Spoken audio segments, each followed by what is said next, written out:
It is also my pleasure to introduce our speaker tonight. Dr. Stephen Horwitz is a Charles A. Dana Professor of Economics at St. Lawrence University in New York. He is the author of two books, Micro Foundations and Macroeconomics, An Austrian Perspective, and Monetary Evolution, Free Banking and Economic Order. And he has written extensively on Austrian economics, Hayeckian political economy, monetary theory and history, and the economics and social theory of gender and the family. A member of the Mont Pelerin Society, he completed his MA and PhD in economics at George Mason University and received his AB in economics and philosophy from the University of Michigan. Professor Horwitz is a huge pro-hockey fan, especially of his beloved Detroit Red Wings. Please welcome Professor Horwitz. Not only did my table erupt in booze at the mention of the Detroit Red Wings, what Rick doesn't know is that actually the puck had dropped about 10 minutes ago on their opening Stanley Cup game, so my opportunity cost tonight is very, very high. First of all, thank you all for having me. It is a pleasure to be here. As I was telling a number of you, I've been here since Sunday for the Association of Private Enterprise Education meetings, which were up the road at the Sheraton. It's my first time in the Bahamas, and it's been lovely. I'm taking the weather home with me. Sorry. And so again, it's really a pleasure to be here. I've had a great time. I did some TV yesterday, 2 days ago. 2 days. Can't remember what day it is anymore. 2 days ago, I did some radio today and had a great time doing all that as well. So it really has been a pleasure. What I'm going to talk about tonight is my topic is 3 contemporary economic myths. And what all of these deal with, what they all have in common anyway, is that they're all myths about the sort of the question of whether the world is getting better or not. And there is, I think, a pervasive story in the media and among some academics as well, that the world is getting worse and worse and worse, and everything is going to heck in a handbasket. And we see this in the form of the 3 myths that I'm going to talk about tonight, all 3 of which sort of suggest that there's bad things happening out there.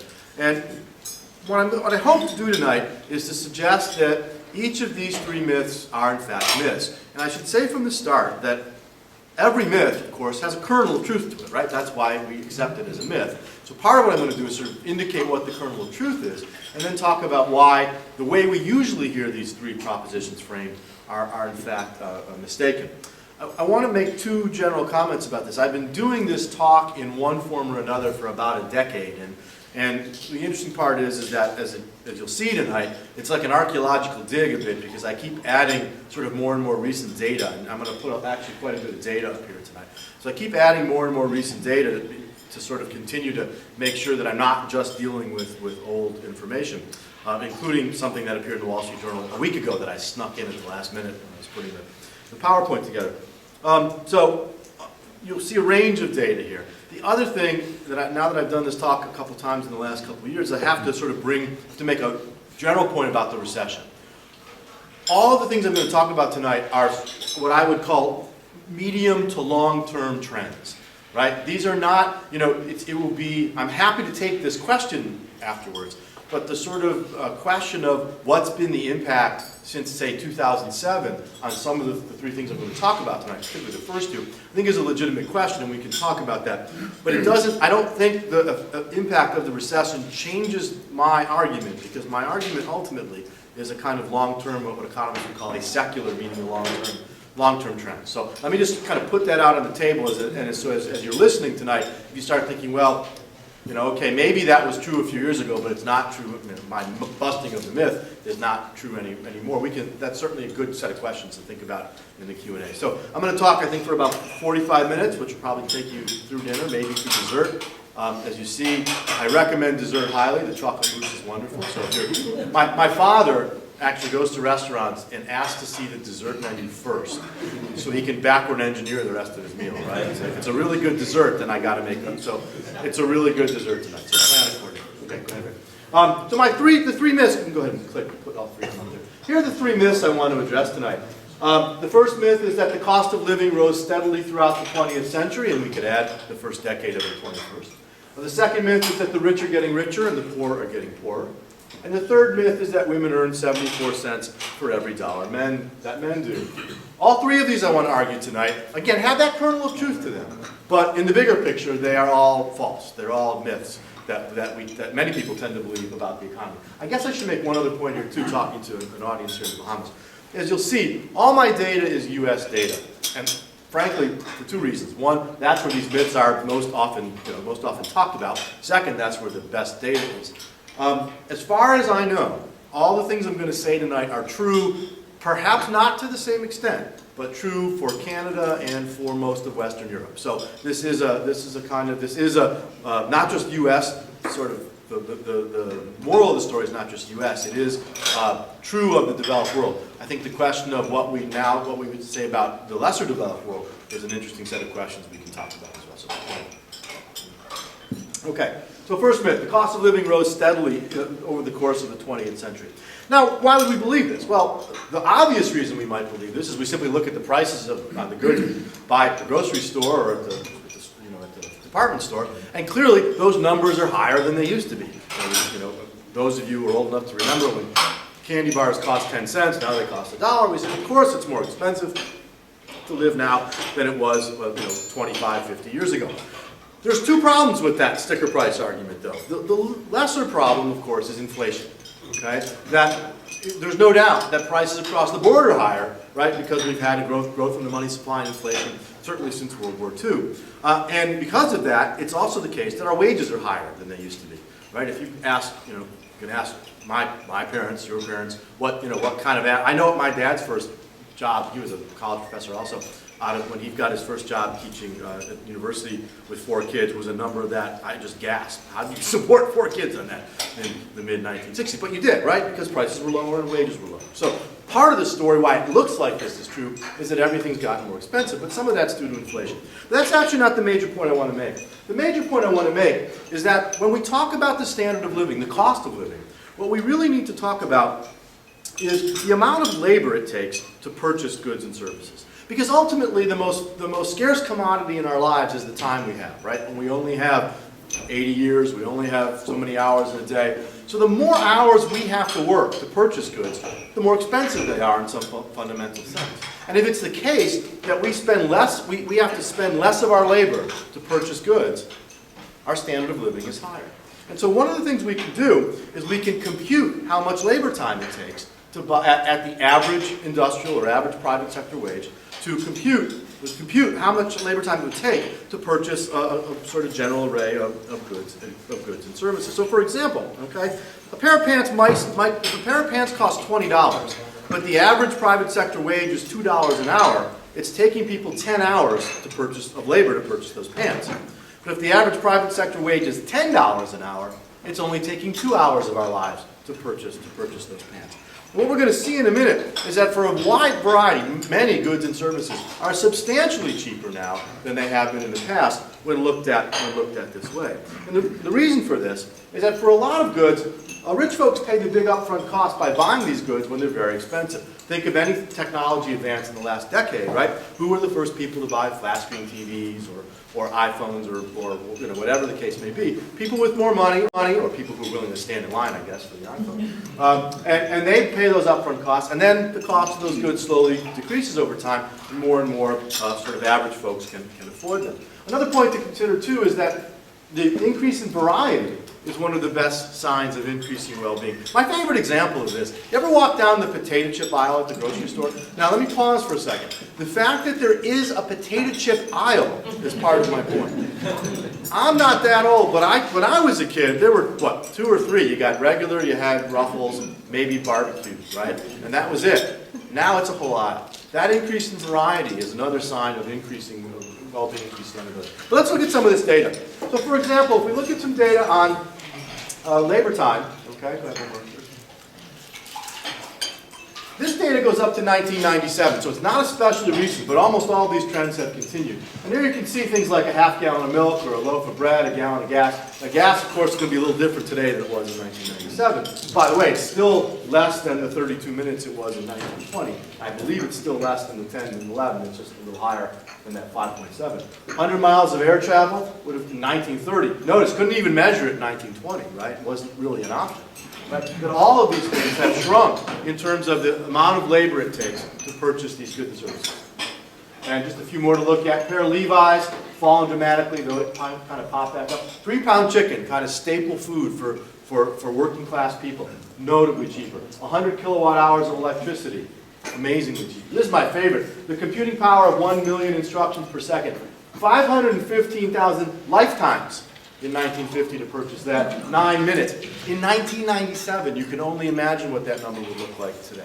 In fact, this PowerPoint is running off of my jump drive, right, which is an 8 gigabyte jump drive that I bought for $14.99. That little jump drive has multiple times the memory on it that Apollo 11 took to the moon for $14.99. Which, by the way, $14.99 is less than an hour's work at the average private sector wage in the United States. And if we want to look at some more recent data, this is some Sears catalog items. Same kind of calculation between 1975 and 2006. Sort of a standard freezer, labor time to purchase it, cut in half. An answering machine, very expensive in 1975. Only an hour's worth of labor in 2006. Garage door opener, high-priced work boots, automobile tire, sort of standard stuff you'd see in a Sears catalog is increasingly accessible to more and more Americans. And to see this most vividly, go ahead. I love this table. It may be hard to see in the back, but what this table does is take a whole variety of typical household appliances, washing machine, dryer, dishwasher, refrigerator, vacuum, all this kind of stuff. And you can see there was the retail price in 1973. If you opened up a catalog, that's the price you'd see. How many hours of work was it at the average wage, which was $4.12 an hour, right? There's the hours of work down the right side, okay? And here's the comparable 2009 numbers. Now notice, of course, most of those prices are higher, and that's where the myth comes from. We see higher prices. But when we calculate it in terms of the hours of work at the average 2009 wage, which is just under $19 an hour, every one of these things has declined. And this last column over here gives you the percentage change from 73 to 2009. So every one of these goods has become substantially cheaper. On average, this whole sort of typical set of household goods was about 70% cheaper calculated this way than in 1973. And I'm going to show you a slide later on, okay, when we talk about the rich and my second myth on the rich and poor, that looks at the way in which this has impacted the ability of poor Americans to have these kinds of goods in their household. But this, to me, is a very powerful story right here, which suggests that no, the standard of living hasn't decreased. The cost of living, in some sense, has not decreased. It's increased dramatically. One last point I'll make about all of these things. This does not take into account what I think is one of the most important factors, which is quality. Okay? The quality of almost every one of these goods is better than it used to be. Now, sometimes people say, well, I had a coffee maker that lasted me 15 years. Okay.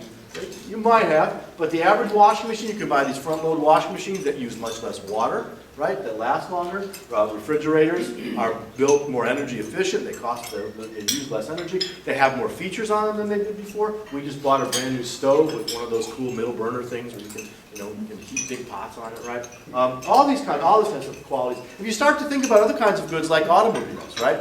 When I was young, if my parents bought cars in the 1970s, if one of those cars lasted 100,000 miles, that was something of a miracle, right? That was a cause for celebration.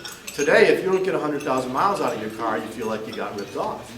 So, and not only that, when we think about what's in air conditioning and stereo systems and GPS and all the other features cars have, when we start to think about if we were to somehow adjust these things for quality, right, this story here would be even more dramatic than it is already. So I think that's a very effective way from where I sit to think about these changes in the cost of living. So myth number 2, this is the one that always starts a lot of conversation, as you might expect. Just put water all over myself. The rich are getting richer, the poor are getting poorer. I'm going to show you some data in a minute, including one piece of data that is the sort of kernel of truth to the myth, right? As it turns out, if we look over time the percentage of income earned by the richest 20% of Americans has grown. If we look at the percentage of total income earned by the poorest 20% of Americans, it shrunk. And same is true in Canada, again, in Western Europe. And that's it. People say, aha, see, the rich are getting richer, the poor are getting poorer. And my response to that is, well, not so fast. Let's think about what that means. First of all, even if the relative shares of the poor decline, it doesn't take into account the overall growth in income. As I like to say to my students, let me ask you a question. Would you rather have a sixth of a pizza or a ninth of a pizza? And there's a moment when a few of them say a sixth, and I stare at them for a second until someone finally says, well, are the pizzas the same size? Yeah, that would be a good question, wouldn't it? Right?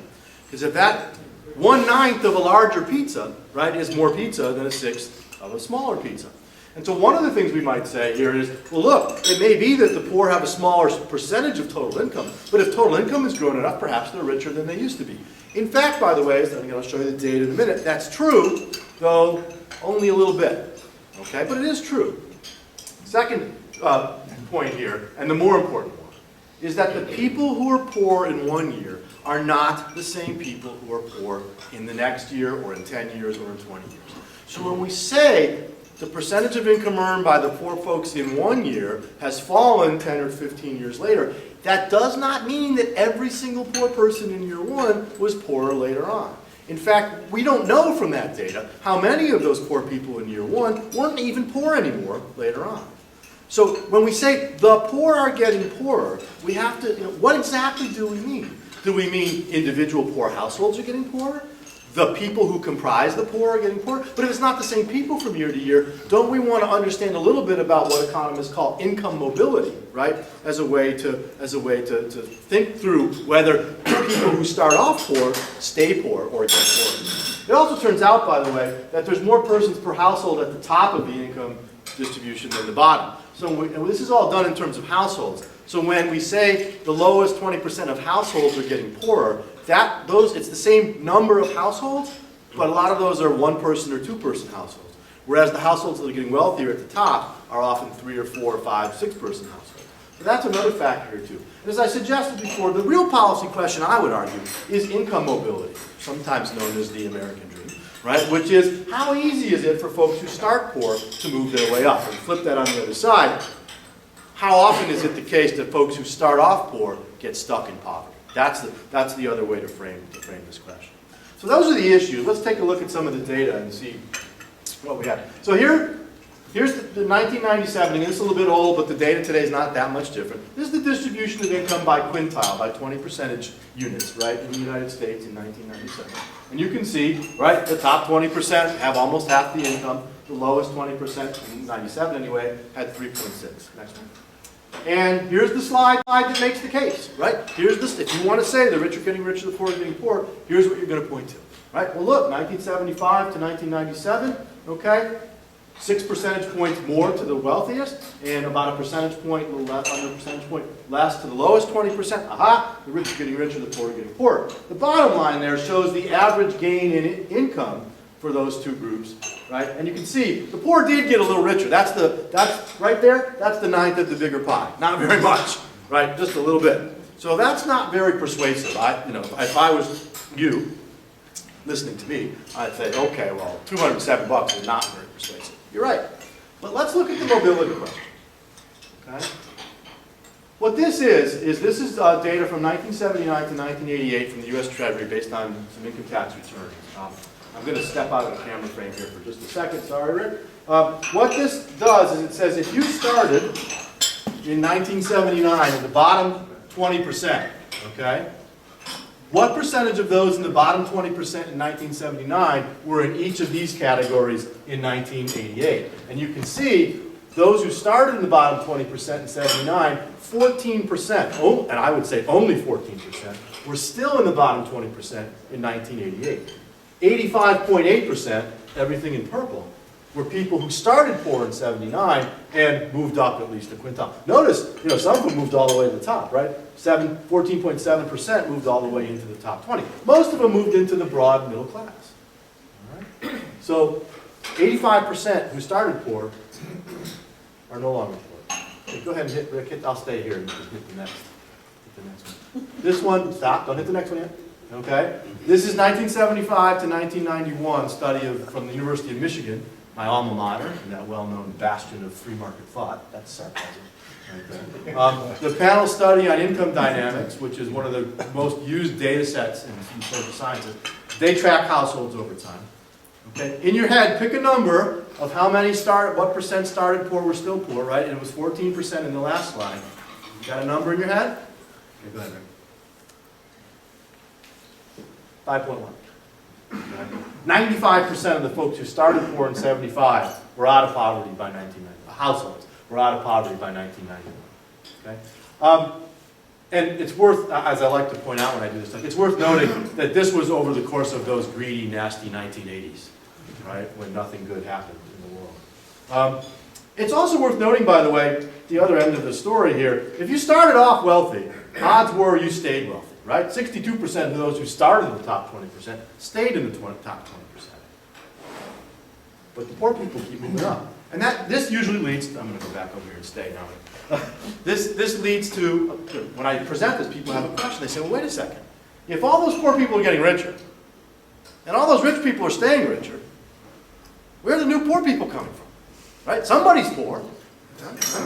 And the answer, of course, is new entrants to the labor market, right? Young people starting off for the first time, and immigrants, right? Who come in at the bottom of the income distribution, right? They're the ones who kind of fill in, and they slowly work their way up through the process as they age and get into better and better jobs and so on. And so we have this kind of cycle, this life cycle of income that people go through, where they start off poor, they get richer, new poor people come in and go through. And so sometimes people will say in response, well, okay, fine. So all you're showing here, really, is that people move up the income ladder over the course of their lifetime. Yes, that's what I'm showing. But that's exactly why you should be skeptical of that static comparison data that looks at 1 year and the other year. Because it's not the same people, right? People move through this process over the course of their lifetimes in a whole, in a variety of ways, and most of them move up. A couple other slides I want to show. Next one. This is that same University of Michigan data. Because they track individual households, what they can do is measure their income basically from year to year. And what this is that this, of the households who started off in the bottom 20% in 1975, in 1975, by the way, this is all adjusted for inflation, their average income of those poor households was about $1,200. Those exact same households, those same people, 16 years later, were earning on an average $29,000. The folks who started wealthy in 75 were just over $50,000, and they were about $54,000 in 1991. So when you look at this data, what's the conclusion? Here's the conclusion I draw. Poor folks got a lot richer, rich folks got a little bit richer. But everybody got richer. And again, where's the poor folks? The poor folks are coming in, again, through immigration and new entrants. And these are averages. It doesn't mean every household did better, right? But on average, poor households gained substantially. Rich households did better, okay, but not shockingly so. There's been some criticism of this data and the Treasury data, sort of kind of methodological, technical criticisms. So, in the interest of full disclosure, I'm going to show you two other sets of data, more recent data. They're not as nice as this, from my perspective. They're not as powerful from my argument, but they still are, I think, are confirming the basic point that income mobility is alive and well. So go ahead. This is some data between 1996 and 2005. Again, basically the same sort of thing. In this case, over that 9-year period, only a little over half of households moved up out of that lowest quintile. It's a little bit shorter period than the 75 to 91. It's about the same length as the 99 to the 79 to 88. And again, that number is higher. It suggests maybe that earlier data wasn't as powerful. There were issues with it. People have raised criticisms of this data, as you might imagine. Still, right? Folks who started poor in 1996, over half of those households were out of poverty within 9 years. And some of them all the way up to the top. And you can see the same phenomenon here, right? If you started off wealthy, odds are you stayed wealthy. But it is worth noting that some folks, who started off in the upper 20% wound up in the lowest 20%, right? You can slide down. It can happen. And this next data is even more recent, 2001 to 2007. This is a brand new study about a couple months ago from the Minneapolis Fed. And this is, again, same sort of thing over the 6-year period from 2001 to 2007. So a little bit shorter period than the last one, but so we don't see quite as much mobility, right? About half Again, on the other side, a half this way, but still, right, a fair number of folks moving up and out of poverty over that period. And when economists and so the interesting thing here is this bottom line is just the fraction of households that left their quintile, right? So you can see almost, if we kind of average across all five, pretty much it's half, right? People over a 6-year period, half the people are no longer in the same quintile that they started with. So there is significant income mobility in the United States economy, right? If you start poor, you're not necessarily stuck in poverty. And one of the ways, given that, okay, the other question we might want to ask that we can ask in terms of are the poor poorer? Okay, click one more. Minneapolis. We can ask is what do households have? What do people have in their households? I know that's a big blur of numbers up there. Let me explain to you what this is doing. This is from a Census Bureau survey that they do periodically, where they ask people, "What do you have these appliances in your home?" Okay, and the first 4 columns there are all people below the poverty line. This isn't even the 20%. This is below the poverty line in the United States, so it's even more interesting. How many of those households have these goods in them, right? And so those are percentages there. So say in 1984, 70% of poor people in the United States in 1984 had a color television in the house. Okay? 29.2 had a freezer. So 10 years later, you can see by 1994, right, most of those numbers are moving up. Okay? The VCR, of course, jumps dramatically, which goes back to the first myth, right? VCRs became dramatically cheaper, so people can afford them. The poor in 2003, again, these numbers continue to climb for the most part. Washing machine takes a little bit of a dive there, I'm not quite sure why. But almost all the other ones are about the same or higher than they were, and same with 2005. What I find most interesting is this column right here. Okay? That all 1971 column. That's the exact same data from all American, the average American household in 1971. And if you look and compare, right, you can see 2 things on either side of that. In 2005, looking at all the households, right, on average, the average American household was notably better off along all these measures in 2005 than they were in 1971. With the exception, of course, of the telephone, and why is that? Because they all got cell phones, right? Which is a huge improvement for a whole bunch of reasons in terms of quality and all the things we can do with a cell phone. But the other interesting comparison is these 2 columns, which is, if you look, for most goods, poor Americans in 2005 were more likely to have those goods in their house than were the average American family in 1971. And there were things like microwaves or VCRs or personal computers or cell phones that didn't even exist. Nobody had those in 1971. Poor Americans today, over half of the households have VCRs or microwaves, almost 100%. And almost half in 2005 had cell phones or personal computers. And by the way, both, I haven't seen the latest data, but I'd be shocked if cell and personal computer were not now into the 50 or 60% range. So when we ask the question, are the poor getting poorer? Okay, we can look at that income data and say, well, look, lots of people are moving out of poverty. But we can also say, well, what does it mean to be poor? Right? What it means to be poor in the United States is getting better and better through time. And there's an old story about when the Grapes of Wrath, the movie The Grapes of Wrath, which of course is a story about how American capitalism supposedly treated the poor folks so terribly and so on, and drove them west and all that. It was shown in the Soviet Union, and the Soviet leadership showed it as a kind of propaganda film to show their citizens just how bad things were in the United States. When the Soviet citizenry saw this movie, their immediate reaction was one that caused the Soviets to no longer show the film. You know what it was? These poor Americans were going west in a car. And the Soviets said, wait a second, this system stinks, but their poor people have cars? No, so it didn't. I think there were 3 showings, and then all of a sudden it was gone. Because we're not going to show that. So what we mean, again, what we mean by poverty, and I think one of the things we can talk about in the Q&A is, do we want to define poverty in absolute terms or in relative terms? Why would it matter how we define it? How do we think about these things?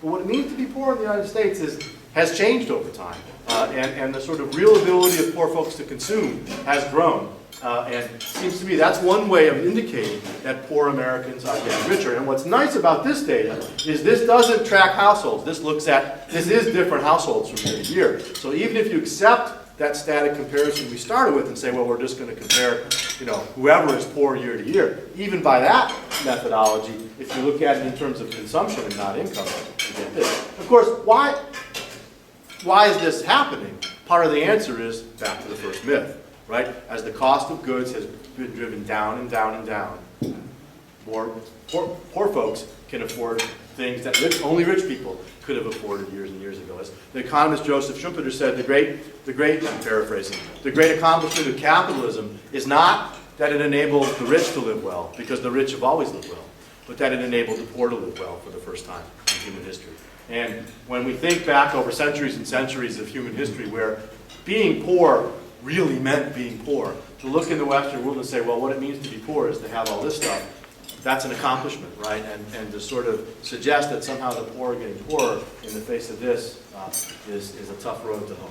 So that's myth number 2. Myth number 3, which has been in the news recently, interestingly enough. There was a Wall Street Journal piece, and there was a big study, and then there was a Wall Street Journal piece recently that talked about just this point. And the myth, of course, is that women earn 74, 75, pick your number, cents for every dollar men do. As with the other myths, there's a grain of truth here. If you average up all the earnings of women and all the earnings of men in the labor market, it comes out to about 75%. The problem is, as the first bullet indicates, you're comparing averages, not individuals. And oftentimes people take this 74 cents in a dollar figure to mean, oh, women are being discriminated against in labor markets. Or more precisely, right, that what's happening is that women are being paid 3/4 of what men are for the very same work. And that's not what that figure means, right? The fact that 74% figure is an average across all the kinds of different jobs that men and women have. And part of understanding what the myth is that men and women have different labor market characteristics. So we would expect them to earn different amounts. There's no reason to think, for example, that men and women look exactly alike in terms of what they look like as they enter the labor market. So, for example, to use the language of economics here, men and women have different amounts and kinds of human capital. And by human capital, we simply mean the sorts of education and job training and experience, all the things that make you productive, right? That make you productive in the way that a machine would be, hence the phrase human capital. Another difference here is that men and women have differences in their in the degree to which they work part-time versus full-time. Okay? And even the same job, part-time versus full-time, we tend to pay full-time people more, part-time people less. And so the fact that women tend to prefer part-time work more than men, that matters here. Differences in experience and tenure. Of course, one of the fundamental labor market fact when we look at the gender wage gap is labor. And I don't mean working labor, I mean women in labor. Right? Having kids and raising kids is what matters, one of the things that matters the most in terms of the difference in outcomes between men and women. And the fact that women are still the primary caregivers of children mean they're more likely to interrupt their work experience, they're more likely to be at a job less long than men are, and all those sorts of things affect the kind of wages that they make. And then finally, men and women just go into different kinds of work for reasons that we can talk about and I think are interesting. But the fact is that women prefer some kinds of jobs that men don't prefer, and men prefer other kinds of jobs that women don't prefer. Of course, we also socialize men and women, boys and girls, into sort of thinking that certain kinds of work might be men's work and women's work, and that might matter here too. So let's look at some of the data here. This is going to keep Rick busy. Okay, I think we'll make sure that's everything on this slide. I think so. I just changed these slides around this time because this PowerPoint looked really old, and I put it in a new thing. I'm not sure. Things might show up out of anywhere for the next couple minutes. These are bachelor's degrees, again, earned by women and men in 96, 97. This data is a little bit old, but the pattern remains more or less the same today. And you can see the lighter aqua-y looking bars are men, the purple bars are women, and you can see men are more likely to go into engineering, computer science, and business, women more likely to go into psychology, education, the so-called helping professions. Those differences matter, right? It turns out that these jobs at the bottom of this scale, psychology and education, tend to pay less than the jobs at the top of the scale. So if you have more men going into the better paying jobs, more women going into the lower paying jobs, you're going to get differences in wages. Not because employers are discriminating, or not because employers are paying women less for the same job, just that the job characteristics of men and women are different. Okay? Another way we can look at this, another way we can see this issue is through this notion of changing work expectations. This is really fascinating. Depending on your age, you can appreciate this. In 1960, a survey of women taken in 1968, and there was a group of white women in the United States, aged 14 to 24, and they were asked, how many of you imagine that you'll be working at the age of 35? 28% said they thought they would be working. Turned out that 70 of them were actually in the labor force in 90% were in the labor force in 1980. Now, why is this important? Okay. Well, look, if you in 1968, if you're thinking to yourself, well, odds are I'm not going to be working at age 35, you're going to make certain decisions in college or about going to college, right, that are premised on you not imagining yourself working at age 35. To the contrary, if you imagine yourself working at age 35, you'll make a different set of decisions. And what's important here is along comes 1980, and many of the women who didn't imagine themselves working were working. They're entering the labor force with fewer skills, with less preparation than they would have had if their expectations had been more accurate. Turns out that expectations are shifting. 1979, similar question asked, 75% of women aged 14 to 21 plan to be working at age 35. We would imagine that those young women, and this is basically my cohort age-wise, right, that because they plan to be working at age 35, they made some very different decisions about college and in college about the kinds of things they did to prepare. And one would expect their incomes to be notably higher than that generation before them. And in fact, they are. And one of the things we notice about the gender wage gap that we're talking about here is as you compare younger and younger women to men, that 75% number grows and grows. So if you look only at men and women in their 30s, it's close to like 90%. If you look at men and women in their 20s, it's above 90%. And the younger you go, the closer it is. And part of this is that there was a generation of female workers who came into the labor force underprepared because they didn't imagine themselves working, but ended up working. And so when I ask my classes today, right, you can imagine it's 100%, right? Every female hand in the room goes up when you say, do you imagine yourself working at age 35? Some sample bias there, right? They're all in a private liberal arts college, so it's not surprising, right? But even so, you could have asked college students back then, female college students, if you plan to work, and you would have had 100%. Right? You know the line about why women going to college in the 50s and 60s to get their MRS degree, right? So that the expectations were different then. Go ahead. So here's again some more data shared of men and women working over 40 hours a week. One of the things we know, one more. One of the things we know about men is that they're much more likely than women to work overtime. Again, not surprising given their differences in household responsibilities. But as a result of that, right, men tend to earn more income. And you'll note the data here is non-agricultural wage and salary workers aged 25 to 54, so prime earning folks. Okay, go ahead. You can go. And here's average tenure with current employer in 1998. And again, you can see some of the age differences here. This is the 65 plus is a little strange that that women are higher. I think that has to do more with women's longevity, that women live longer than men. But you can see for the sort of 45 to 54, 55 to 64 group, men have had more median years of tenure with their current employer. They've been with the same firm longer than women have. All other things equal, that means their wages will be higher. But notice that gap shrinks as you get younger. And for 25 to 34-year-old workers, it's almost the same. So one of the things we see here, and we've seen over time, is that as these younger men and women move their way through the labor force, this gap will continue to shrink over time. So one of the things we need to do here is compare apples to apples. What economists try to do is say, okay, let's see if we can hold constant all of these other factors and compare two workers, right, who are identical in as many ways as we can imagine. Same years of education, same job skills, same whatever. If we could sort of do that, and that the only difference between them would be that one's a man, one's a woman, what would be the difference in their pay? One piece of data here from 1994 is that for people aged 27 to 33 without children, right, that's important, the gender pay gap was 2% in 1994. That is, women earn 98% of what men earn.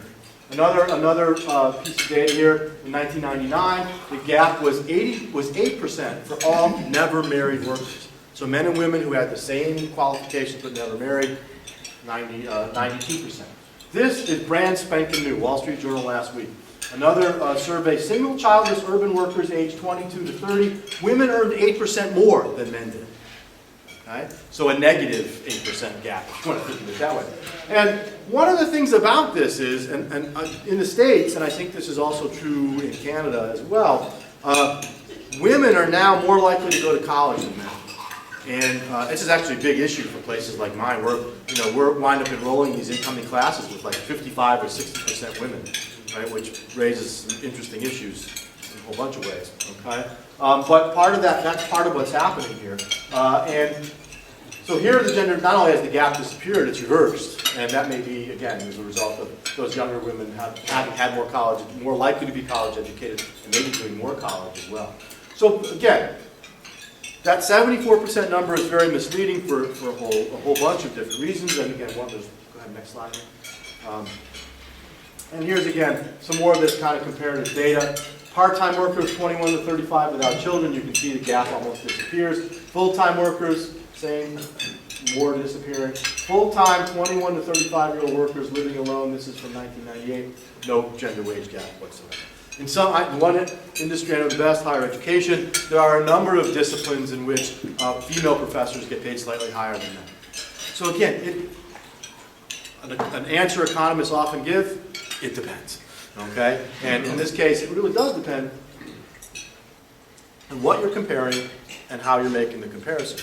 The one thing I would say about this is that what I think this shows is that if women are earning less than men on average over the whole group, and they are, it's not because labor markets, it's not because the market economy somehow in and of itself systematically discriminates against women in labor markets. For the most part, women are getting paid according to their human capital, according to their experience and education and the kinds of jobs they've chosen.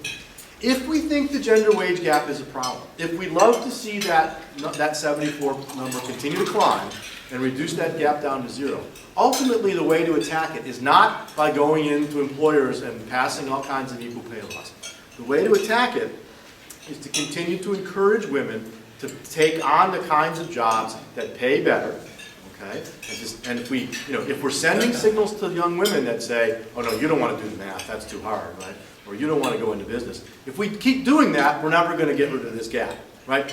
To the degree we can encourage women to say, you can do anything you want. There's no reason you can't do engineering. And at the same time to say to men, look, if you want to go into psychology or education, you should do that. Also, right, the other part of the story is to the degree to which, and this is happening slowly but surely, that men take on more responsibility in the household and more responsibility for childcare, that'll also level the playing field and begin to narrow that gap. It might be the case, and I suspect it is, and knowing, having watched many of my friends sort of go through the child-raising years, and still many of them in it, that one of the hardest negotiations that married couples make is how to address these issues, especially now where dual career families are so common, which is who's going to stay home, who's going to work, who's going to work part-time, whose career is going to take precedence, how are we going to juggle the child care. These are all questions that folks are facing these days. And I think one of the things that we have to recognize is that the kinds of negotiations and solutions to those problems that married couples and families adopt are as numerous as there are families. There is no one right answer to that question. And how individual couples negotiate and solve this problem is a complex question that if we kind of step in with blunt instruments like equal pay laws, we don't give them the sort of space they need to sort these things out. Again, I think if you give folks that space, and at the same time encourage women to do the things that have been traditionally male and men to do the things that have been traditionally female, you'll get at these problems.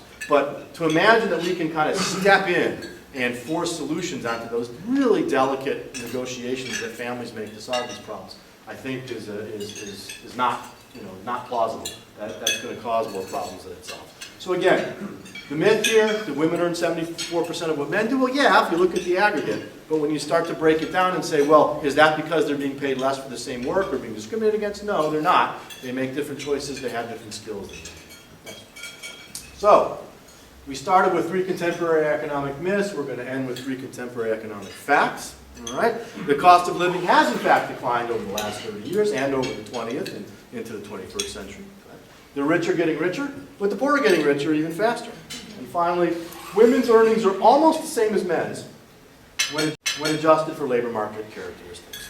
Okay, so those are 3 what I think are economic facts that sort of push back against those economic myths.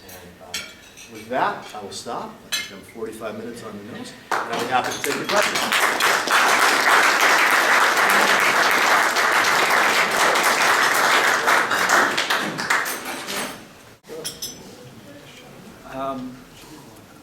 Thanks, Professor Horwitz. Thanks for not mentioning the subject on bunkers. Your paper. The one. Oh, yeah. Because I was about to start Bunkers Anonymous after that presentation of yours. Thank you very much, and on behalf of the Nassau Institute, on behalf of Bahamas, for your visit and your very challenging presentation, your slaying of myths. Before we go, I have to say I would like to mention again our sponsors, because we're very indebted to them. The Butterfield Bank, the Arizona Beverages, which is Bahamas Wholesale, the Brass and Leather Shops, and RBC Finco. Thank you very much for coming out. You've been a great audience, and thank you.